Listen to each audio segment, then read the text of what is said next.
She thought she could humiliate me silently, note after note. She wrote as if she owned my husband. Until the neighborhood, which had always watched silently, decided to take action. And what they did to her, no one will ever forget. It all started strangely. A folded piece of paper, with no return address, was left in my husband's mailbox. I thought it was some kind of advertisement, but when I opened it, a gasp sank in my stomach. It was a note, handwritten, beautiful, neat handwriting, but the content, insinuations disguised as compliments. It said something like, "It's hard to see you leave for work every day without saying anything. Your perfume lingers in the air as if it were a message just for me." I froze. I called my husband immediately. He read it with me, surprised, and I swear, his expression was one of complete shock. He had no idea who had sent it. He didn't recognize the handwriting. He didn't understand the intention. He said it might have been a joke, someone in the building trying to cause trouble. We tried to forget, but the second note arrived 2 days later. This time, it was folded more carefully, almost like an old love letter. It was on the windshield of his car, parked in the garage. It was more direct, more intimate. "If you were mine, you'd never leave home without a real kiss. A woman like me would know how to take care of you." At that moment, the discomfort turned to tension. We started talking seriously. I wanted to know if there was anyone in the building who was giving me signs, looks, anything. He denied it. He said he barely spoke to the neighbors, that he was always polite but never intimate. And I believed him truly, but it messed with me. It was as if a shadow were hovering nearby, trying to surround us without revealing itself. The third note came inside a scented envelope, and it was no longer anonymous. On the back, scrawled with a red heart, was a number 410. It was the apartment number of a woman named Tamara, a new neighbor, who moved in about 4 months ago. Alone, always wearing makeup, elegant, with an overly confident demeanor.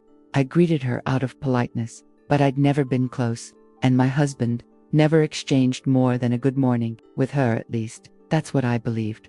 The content of the note, unbelievable. "I'm tired of pretending I don't feel anything. You know what I want, and your silence provokes me. I'm tired of waiting for you to gather courage. The door is open." My blood boiled. Anger mixed with fear, indignation with disgust. I went to my husband with the note in my hands. He turned pale. He said he'd never given her an opening, never said anything to her, that he had no idea where it was coming from, nor how to respond to such audacity. And I could see it in his face. It was true. He was being harassed, persecuted, provoked, and if he reacted the wrong way, everything could turn against us. Because if there's one thing I've learned, it's that a deceitful woman knows how to play the victim perfectly. We decided to ignore it, not respond, not confront, just keep the notes and observe. But Tamara didn't stop. She started leaving notes at the front desk. Sometimes she'd say to the doorman, "Tell the resident of 402 that I left him an envelope. It's important." And it was always more of the same. Dirty compliments, provocations disguised as affection. She wasn't ashamed. Quite the opposite. She seemed to enjoy pushing boundaries, and things only got worse. I started noticing the looks of some neighbors, some men talking among themselves. Rumors started, as if my husband was involved with her, as if there was something hidden, and even without any proof, her words began to become distorted truths in the hallways of the building. Until one day, we found another note. But unlike the others, this one came with something extra, a threat. "If you keep ignoring me, maybe the other neighbors will find out how much you've been silently searching for me. I can scream loudly if you want." That was the breaking point. There was no longer any room for doubt. She was willing to invent, manipulate, and play dirty. This was no longer about seduction. It was invasion, obsession, a sick game. But what she didn't imagine was that, this time, she wasn't alone on stage. The neighborhood, which until then had watched silently, was about to show that it, too, knew how to dispense justice. And what happened next was more powerful than any note she had ever dared to write. Asterisk, asterisk, after the last note. The one containing a veiled threat. I knew the situation had gone beyond limits. It was no longer just a nuisance or provocation. It was stalking. A type of harassment that, if left unchecked, could turn into tragedy. But worst of all was the silent poison already spreading through the building. Gossiped off the condominium was a noisy place, but not of sounds of looks.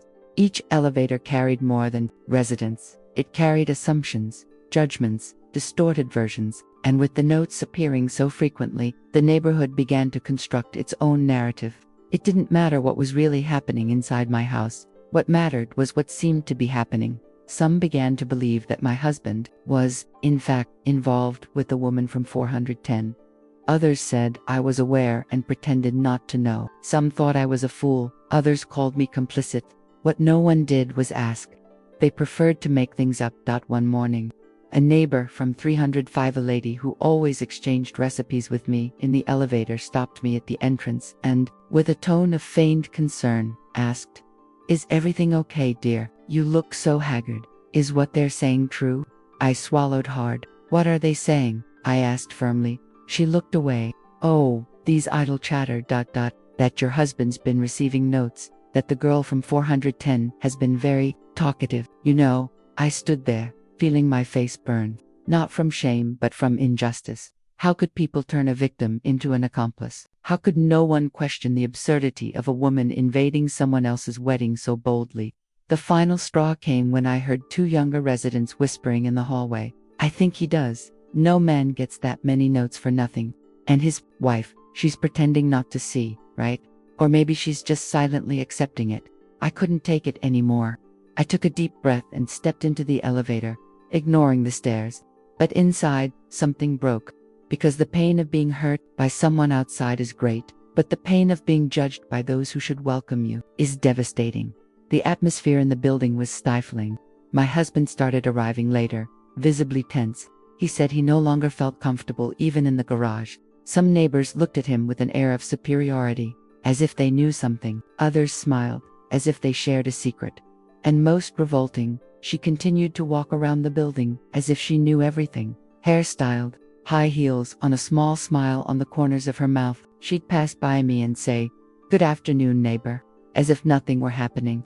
As if the chaos she was causing were invisible. But what Precipitosari Tamara didn't know is that the neighborhood also has eyes, and it has limits. While she felt safe, protected by assumption and doubt, others were already beginning to piece together the pieces. Some more observant residents noticed that she herself was leaving the notes. Security cameras caught strange movements, and, little by little, the truth began to trickle into the right ears. It was during this interval that a neighbor from 204, Donna Lucinda, called me at the gate. She was holding something in her hands, a copy of one of the notes, which had fallen on the garage floor. "Do you recognize this handwriting?" she asked. I nodded, my eyes welling up.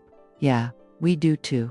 She submitted a document at the condominium meeting with that same handwriting. "It's the same hand, miss." What came next wasn't a scandal. It was something better, a silent uprising. Residents began to unite, to talk among themselves, and to plan something even I didn't expect. Taking justice into their own hands, and not in the violent sense, but in the most accurate way possible, exposing the truth without having to say a word. But that is what you'll see in the next chapter.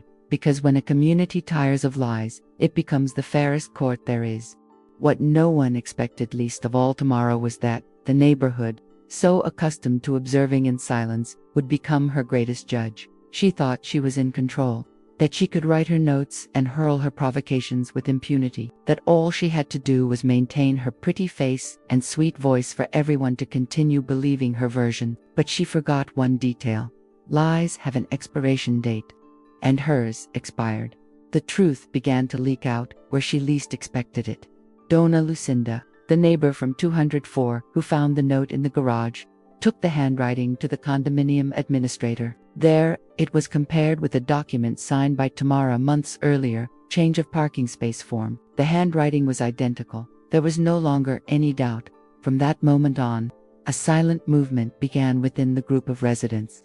With each new piece of evidence, their trust in her diminished. A neighbor shared a short video from the garage's security camera. It was Tamara sneaking down, looking around, and leaving a folded piece of paper on the windshield of my husband's car. Another neighbor said he saw her handing an envelope to the concierge and asking them not to notify the resident's wife. Everything built up. There was no shouting. There was no scandal, but there was unity. And then one night, a notice appeared on the condominium group. Extraordinary meeting reason, inappropriate. behavior, and disruption of residents' well-being. Thursday, at 7 p.m., in the party room. I confess I froze when I saw the notice. I thought it was another trap. An attempt to expose me, to add fuel to the fire. But my husband looked at me firmly and said, "Enough with bowing your head, let's go together." We arrived on time. The room was full. Serious faces, people I'd never seen interacting, were now sitting side by side.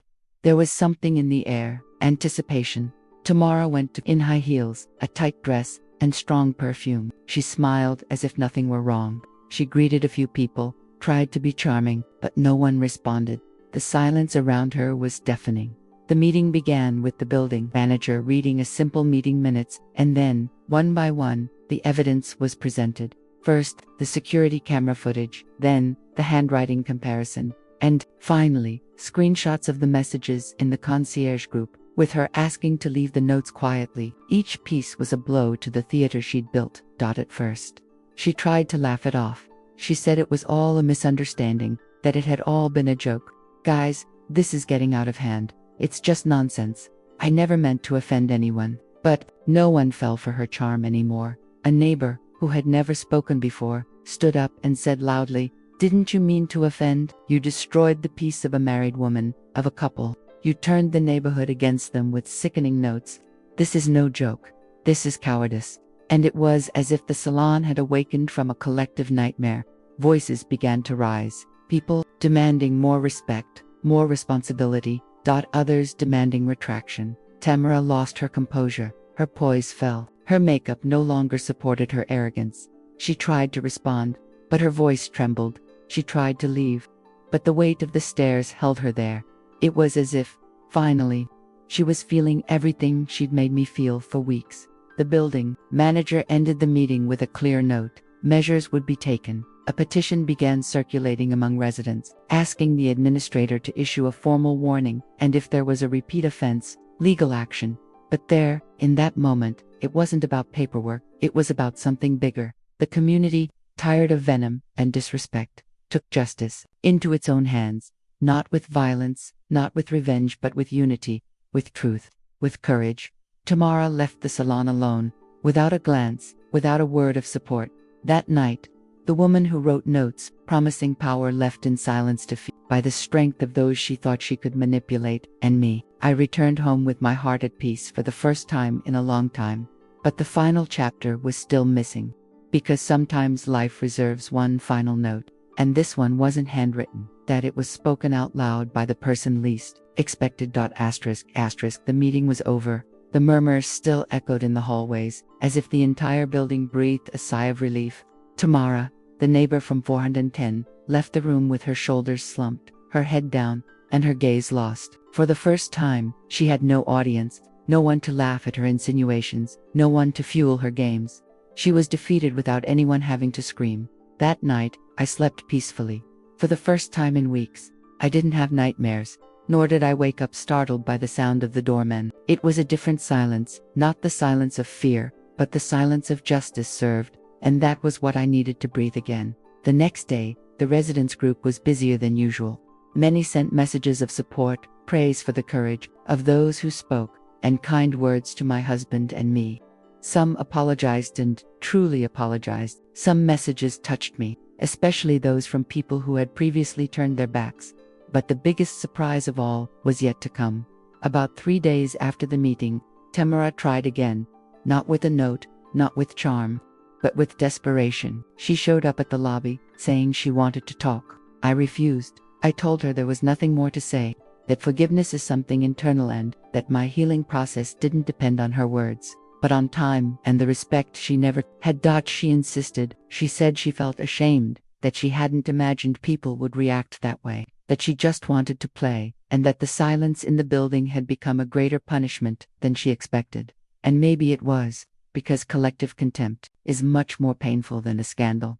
But it was there, in that tense conversation at the lobby, that she blurted out something that struck me. "You won. Okay. I lost control. I made a mistake. I saw you two so united. And I felt jealous."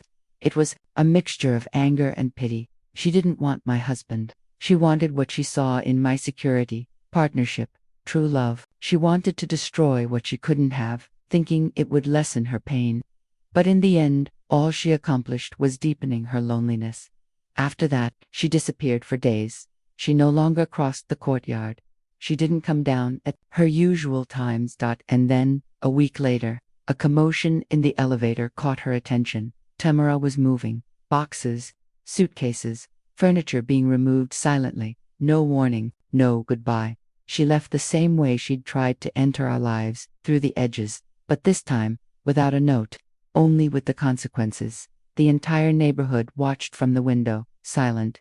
There were no boos, there was no applause. Justice had already been served in each of their hearts, and their plum, on that sidewalk where I'd so often walked, head down, tired and suspicious, I found myself standing, with my head held high, not because I defeated an enemy but because I defeated myself, the pain, the anger, the desire to give up, the temptation to retaliate.